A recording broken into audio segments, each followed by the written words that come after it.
আমার প্রিয় সাংবাদিক ভাইয়েরা, আসসালামু আলাইকুম। আমি আপনাদের মাধ্যমে এই প্রেস কনফারেন্সের মাধ্যমে আমি জাতির কাছে কিছু বলতে চাই। আপনারা অবগত আছেন এই শরীয়তপুর সদর উপজেলা পরিষদ নির্বাচন 2021 2024 21 তারিখে নির্বাচন অনুষ্ঠিত হবে। সেই নির্বাচনে আমি একজন জনগণের মনোনীত প্রার্থী। আমি সকল সরকারের সকল বিধি মেনে নির্বাচন করতেছি। গত 6 তারিখে আমি মাত্রা পাওয়ার পর থেকে অদ্য পর্যন্ত আমি এবং আমার পরিবার এবং আমার সমর্থক ও কর্মীবৃন্দ আমরা ভোটের জন্য কোথাও যেতে পারি না, প্রচার প্রচারণা করতে পারি না। একটি মহল আমার বলতেই হয়, আমি আমার সত্য যে কথা সেটা আমরা বলবো। এতে যদি আমার মৃত্যু হয় আমি মরণকে আমি বরণ করে নিব।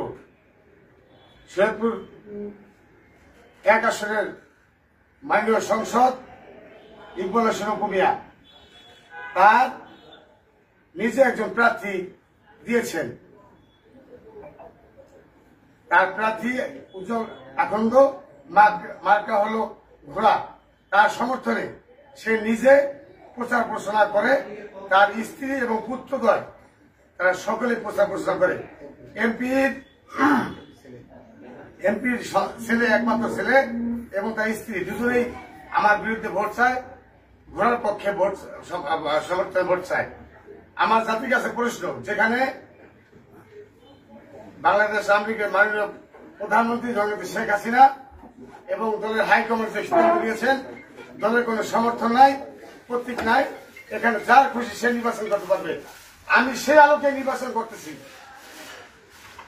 দুঃখের বিষয়, মাননীয় সংসদ সে আমার কর্মী সমর্থককে নিজে গাড়িতে করে উঠে আনে তার বাসায় এবং অফিসে, মারপিট সহ হুমকি ধামকি, এমনকি হাত ভাঙ্গা পা ভাঙ্গা তার হুমকি দিচ্ছে এবং সে নিজে দাঁড়িয়ে থেকে আমার কর্মীকে মারছে এবং আমার পোস্টার ছিঁড়ে ফেলে আমার মাইক ভাঙ্গে এবং তার সন্ত্রাসী চিহ্নিত কিছু সন্ত্রাসী বাহিনী দ্বারা সে নিজে কাজ করে।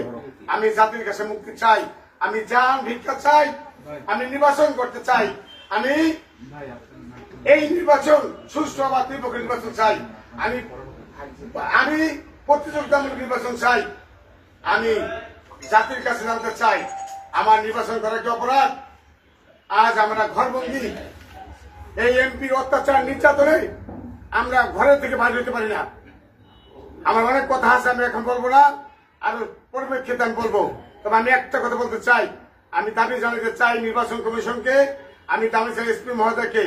আমি গতকাল আমার 2টা মাইক এমপি সাহেব শহীদপুর থাকাকালীন অবস্থায় তার অফিসে বসে সে ঘোষণা দিয়েছে যে আনারস মাকড়া মাইক কিভাবে শহীদপুর শহরে চলে। তাৎক্ষণিকভাবে তার কিছু গুন্ডা পান্ডা আমার মাইক ছিনতাই করে নিয়ে গেছে। আমি ওসি সাহেবকে একেবারে 7 বার তাকে ফোন দিয়েছি, সে আমার ফোন রিসিভ করে নাই।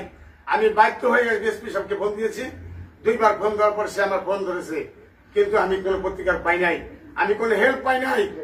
আমি জানি না, আমি রিটার্নিং অফিসারকে আমি ফোন দিয়েছি, আমি জানি না ওসি কার নির্বাচন করে, সে কার পকেটের লোক। আমি নির্বাচন করতে চাই এবং আমার এই লাইফের মাধ্যমে আমি আমার শরীয়তপুর সদর উপজেলাবাসীকে আশ্বস্ত করতে চাই, আমার জীবনের 1 বিন্দু রক্ত থাকার অবস্থায় আমি মাঠ ছাড়বো না। আমি আপনাদের পাশে রেখেই, আপনাদের পাশে থেকে নির্বাচন করব। আপনারা আমাকে সাহায্য সহযোগিতা করবেন, নির্ভয়ে আপনারা আমার জন্য ভোট চাবেন, ভোট প্রার্থনা করবেন। আর 21 তারিখে যে এমপি নিজে আমাদের শরীয়তপুর এমপি সাহেব নিজে ঘোষণা দিয়েছে যে কোনো ভূত থাকবে না, কোনো এজেন্ট থাকবে না, ভোট সামনে নেবে। আমি সকলকে বলবো, সকল ভোটারকে বলবো, আপনারা ভয় পেন না। আপনারা ভয় না পেয়ে আপনারা আজকে যে পরিবর্তন হাওয়া বইছে শরীয়তপুরে, আমি চাই মানুষ জিম্মি ধরা থেকে বেসুক, একটা লোক মুখ খুলতে পারে নাই। আপনারা দেখেন পার্শ্ববর্তী জেলা আমাদের মাদারীপুর কত সুন্দরভাবে উৎসর্মুখী ভাবে নির্বাচন হতেছে, কিন্তু শরীয়তপুরে কোনো মিছিল নাই, মিটিং নাই, কোন প্রার্থী ভোট চাইতে পারে না।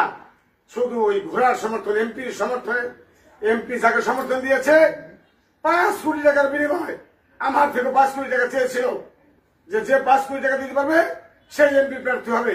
আমি গরিব মানুষ, আমি অসহায় মানুষ, আমার কোনো টাকা পয়সা নাই, আমি 1 টাকাও দিতে পারি নাই।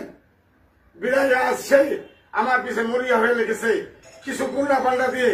এবং আমি একটা কথা বলতে চাই, তার নিজের ভাইনা চন্দ্রপুরের চেয়ারম্যান আব্দুল সালাম খান সন্ত্রাসী বাহিনী, তার নেতৃত্বে আমার চন্দ্রপুরে সকাল সন্ধ্যা তাণ্ডব লীলা চাচ্ছে। প্রত্যেকটা লোকের ঘরে ঘরে বলছে যদি 99 টাকায় ভোট চাও তাহলে এই দেশে থাকতে দিবা না, তাই থাকতে পারবে না। এইভাবে একে একে 4-5 লোককে তাকে আহত করেছে, হাসপাতালে ভর্তি আছে এবং তাদেরকে আমি জিডি করেছি থানায়, কোন প্রতিকার পাই নাই। আমি প্রত্যেকটা জিডির কপি আমার কাছে আছে, দেখেন আপনারা সবাই। এই যে আমি নির্বাচন কমিশনে আমি দরখাস্ত করেছি, আমি রিটার্নিং অফিসারকে দরখাস্ত করেছি, পদ্ম পর্যন্ত আমি কোনো হেল্প পাই নাই। আমি সকলের কাছে সাহায্য চাই, সাংবাদিক ভাইদের মাধ্যমে আমি নির্বাচন কমিশনের কাছে আমি আমার জান ভিক্ষা চাই। আমি বাঁচতে চাই, আমি নির্বাচন করতে চাই, আমার পরিবার নিয়ে স্বাচ্ছন্দ্যে আমি সৈয়দপুরে বসবাস করতে চাই। আমি জানি না এই লাইভের পরে, এই সাংবাদিক সম্মেলনের পরে আমার কি হবে জানি না, আমার মৃত্যু হতে পারে। আমার যদি মৃত্যু হয়, এই মৃত্যুর জন্য ইকবাল হোসেন অপু দায়ী থাকবে, তার পরিবার দায়ী থাকবে। আমি বেশি কথা না বানিয়ে, এই মৃত্যুর জন্য দায়ী শুধু ইকবাল হোসেন অপু নয়, তার গুন্ডা বাহিনীও থাকবে এবং আব্দুল সালাম খান চন্দ্রপুরের চেয়ারম্যান ও নিজেও থাকবে। তাদের তাণ্ডব লীলা মানুষ অতিষ্ঠ। আমি নিজে ঘর তো বাড়িতে পারি না, এমনকি আমার কোন কর্মী। আপনারা সবাই জানেন সৈয়দপুরের চিহ্নিত সন্ত্রাসী কারা, আপনারা সবাই কিন্তু জানেন। আমি প্রশাসনের কাছে একটাই দাবি, সুষ্ঠু অবাধ নিরপেক্ষ নির্বাচন আমি চাই। হার জিত চাই হয় আমি মেনে নেব।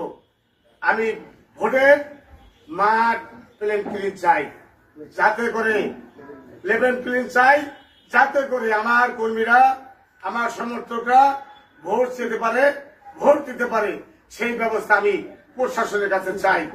আর যদি আজকে এই সাংবাদিক সম্মেলনের পরে প্রতিকার